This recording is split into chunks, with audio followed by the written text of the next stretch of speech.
Well, here's the, as promised, video of showing more detail of the ROV which I'm planning on designing. I've come up with 3 different designs so far. This is the earliest concept.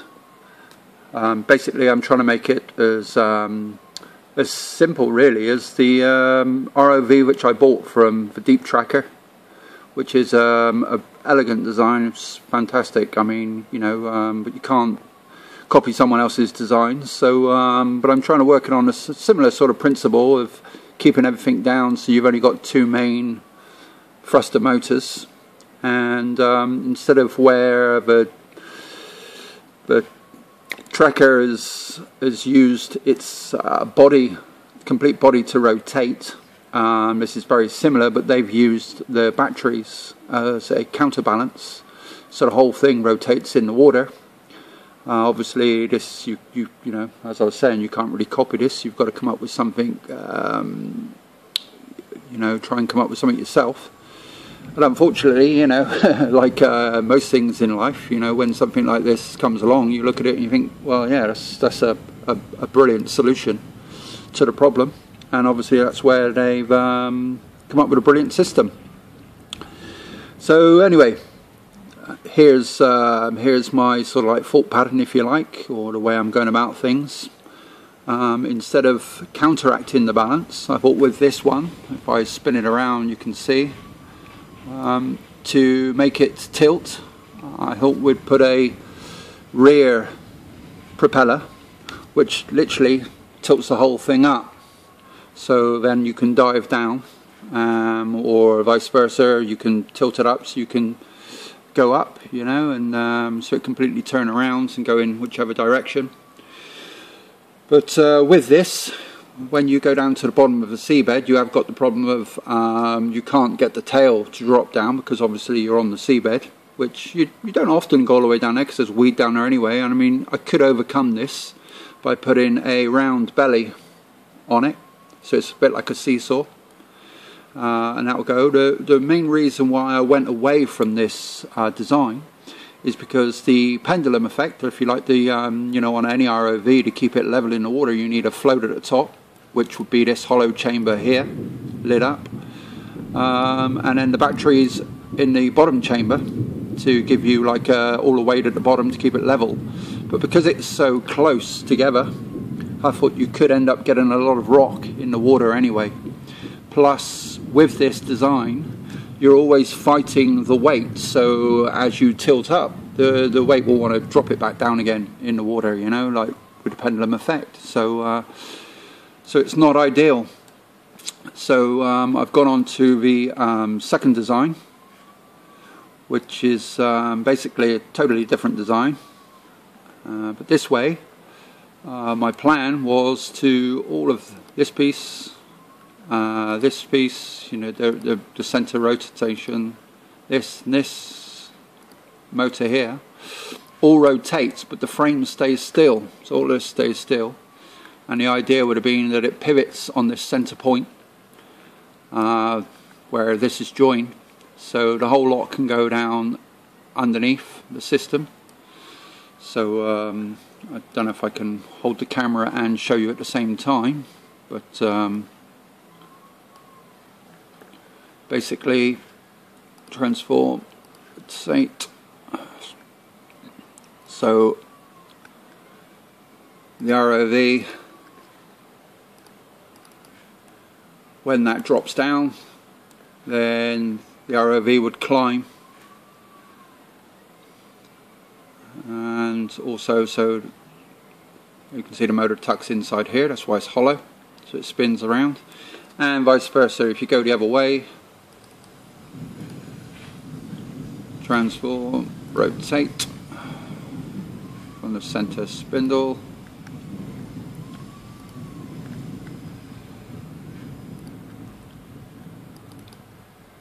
then the ROV would go down.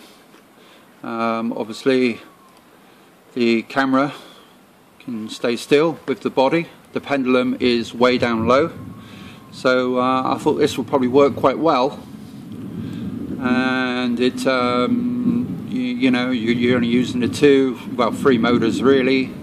The camera will be on a separate gimbal, so you can look around. Inside these chambers are lithium batteries. There'll be one either side, so it'll be a 12-volt system. And you know, I mean, it's all very promising. You can use the same sort of like level technology as I put in FPV planes, so you can connect up a gimbal or a gyro, sorry, to the back motor, so to stop any wobbling, which you're not controlling with the controller, so it should keep it in whichever direction you aim it at.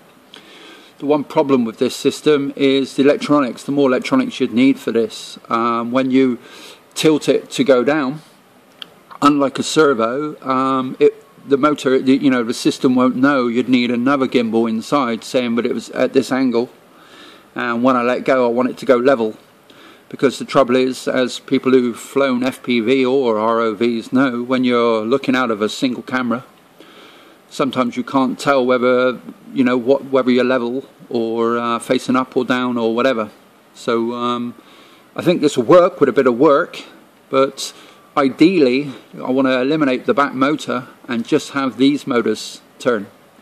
Now the problem with this is, if you have a shaft running through into a dry chamber with a servo or anything like that, you've got a problem with pressure on a moving joint.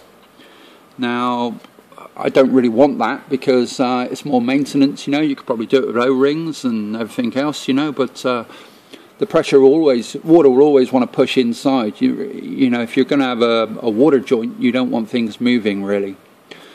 So this led me to do the third design. So I've eliminated the back motor completely, and same camera system, same sort of chamber to put all electronics. I mean, the little green board you see there is the size of an Arduino Mega. But here I can put a large servo motor inside this chamber and connect it up to these magnetic drives, which I'm talking about, which the original video on here explains. So if I start taking this apart, you can see the different sections which are on the first video. I don't know if you can see that in there, but this is where the magnets would go in. It's a little bit complicated because you're just looking at wireframe. But basically, it's a magnetic drive, so you've got a dry seal between the outer motor and the inner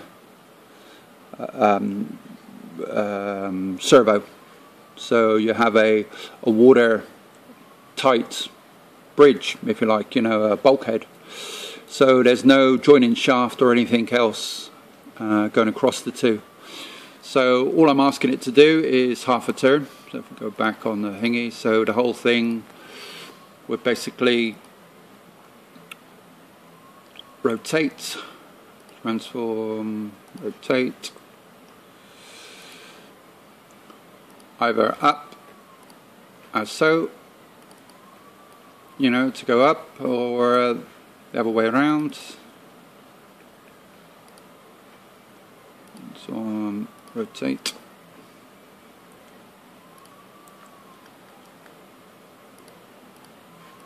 And that would make the ROV climb in the water, and obviously, you know, any other degree in between.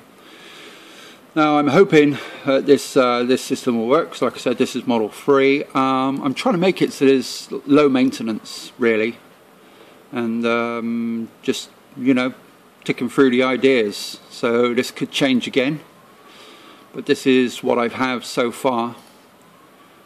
I'm going to have a using aluminium tubes to put the battery in now, instead of having the machine out a lot of Delrin for different things. Again, I'm just trying to cut down make it easier really, make it you know, less to go wrong, and more stuff you can just get off the shelf. You can buy this aluminium tubing, which I've ordered a length. I'll be able to just machine the end caps on the CNC out of Delrin. Put O-rings in there to seal them up. It should be, the wall thickness I think is 3.2 millimeters, wall thickness of the aluminium, so that will be well strong enough. The cylinder at the front is going to make it a little bit want to float up at the front, but I'm going to overcome this by putting a plate on here, because the idea is eventually I'm going to have a arm on here to pick up small objects, or to move stuff around, or to even just put a clip on something underneath the ocean, underneath the water, or wherever you're going. So the extra ballast float will be handy on the front. Then I'd just be able to put some lead on there or anything on the front when I'm not using the arm, just to keep the weight, keep it level. So like I said, this is going to change a lot yet. This is just a few hours over the weekend on this new design.